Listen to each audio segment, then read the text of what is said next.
નમસ્તે બાળમિત્રો, આજે આપણે ભણીશું ધોરણ 6 સામાજિક વિજ્ઞાનનો પાઠ 4 ભારતની પ્રારંભિક રાજ્ય વ્યવસ્થા.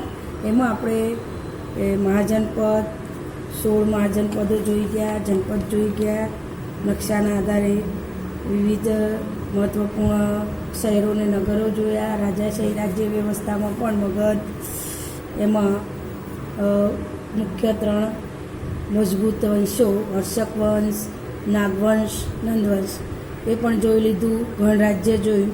હવે આપણે વૈશાલી વજ્જી રાજ્ય વિશે ભણીશું.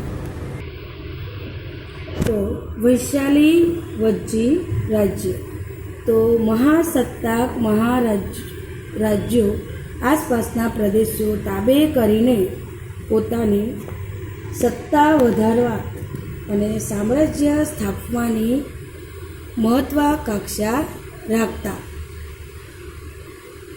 જે લીચ્છવી, વજ્જી, જ્ઞાતુ, વિદેહ, શાક્ય, મલ વગેરે 8 કે 9 જાતિ લોકોએ પોતાનું રક્ષણ કરવા જે સંઘરાજ્ય સ્થાપ્યું એ વજ્જી સંઘ રાજ્ય તરીકે ઓળખાય.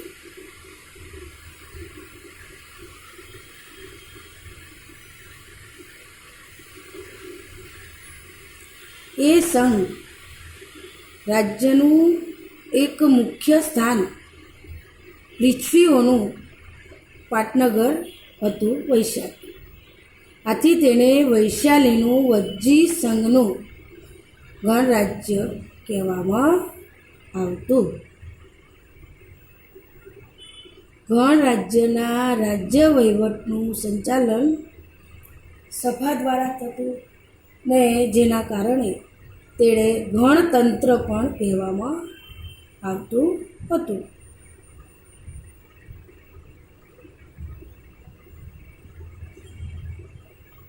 ગણરાજ્યમાં રાજની બધી સત્તાઓ સભ્યો પાસે રહેતી.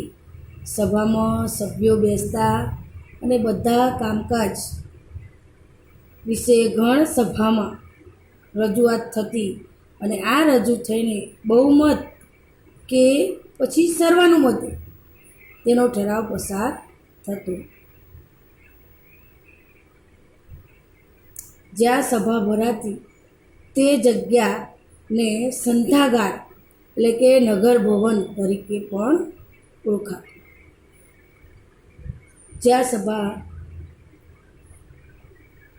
ગણરાજ્યની સભામાં સભ્ય તરીકે વૃદ્ધો તેમજ યુવાનોની પણ પસંદગી થતી. ગણરાજ્યો રાજ્ય વહીવટ માટે પોતાનો પ્રમુખ પસંદ પણ કરતા અને જેની પસંદગી ચૂંટણી કરીને કરવામાં આવતી. જે આજે પણ આપણી એ પદ્ધતિ ચાલે છે. તો ગણરાજ્યમાં પ્રત્યેક સભ્યને રાજા ગણવામાં આવે. ગણરાજ્યોની પોતાની એક સભા હતી જેમાં વહીવટ, સંરક્ષણ, યુદ્ધ, સંધિ જેવા ઘણા મહત્ત્વના પ્રશ્નો ઉપર ચર્ચાઓ થતી અને તે પછી તે પ્રશ્નો પર નિર્ણય લેવાતો. એ ચર્ચા બાદ તેનો નિર્ણય લેવાતો.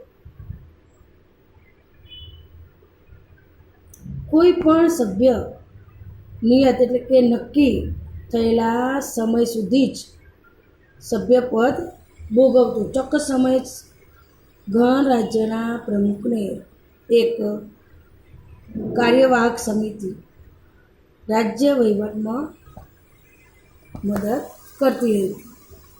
અને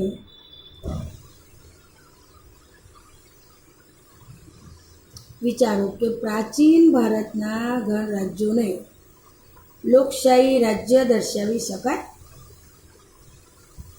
પ્રાચીન ભારતના ગણરાજ્યોને લોકશાહી તો લોકશાહી હા પ્રાચીન ભારતના ગણરાજ્યોને લોકશાહી રાજ્યો દર્શાવી શકાય.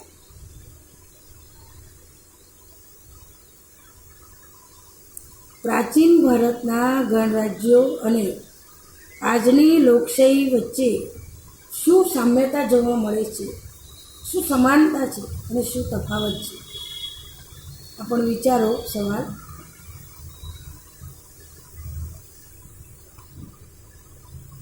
તો ગણરાજ્ય અને લોકશાહી વચ્ચેની સામ્યતા જોઈએ તો ગણરાજ્યમાં પણ ચૂંટણીઓ કરવામાં આવતી અને હાલ લોકશાહીમાં પણ ચૂંટણીઓ થાય છે. ગણરાજ્યમાં પણ ચૂંટણીઓ કરવામાં આવતી, આજે લોકશાહીમાં પણ ચૂંટણીઓ થાય છે. ગણરાજ્યના સભ્યો અમુક સમય સુધી સત્તા પર રહી શકતા, તેમ આજે લોકશાહીમાં પણ અમુક ચોક્કસ સમય સુધી જ સત્તા પર રહી શકતા હોય છે, શાસન કરી શકતા હોય છે.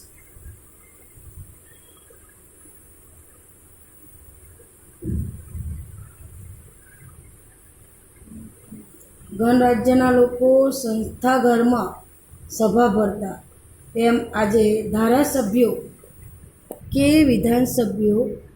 વિધાનસભા કે ધારાસભામાં સભા ભરીને તે પ્રશ્નો અંગેની ચર્ચાઓ કરી શકે છે. ગણરાજ્યના લોકો સંસ્થાઘરમાં સભા ભરતા, એમ આ વિધાનસભામાં કે આમ ગણરાજ્યો અને લોકશાહી વચ્ચે ઘણી બધી સામ્યતા એટલે કે સમાનતાઓ જોવા મળે છે. ગુજરાતની વિધાનસભા ગણરાજ્ય સમયનું સમાજ જીવન અને રાજ્ય વ્યવસ્થા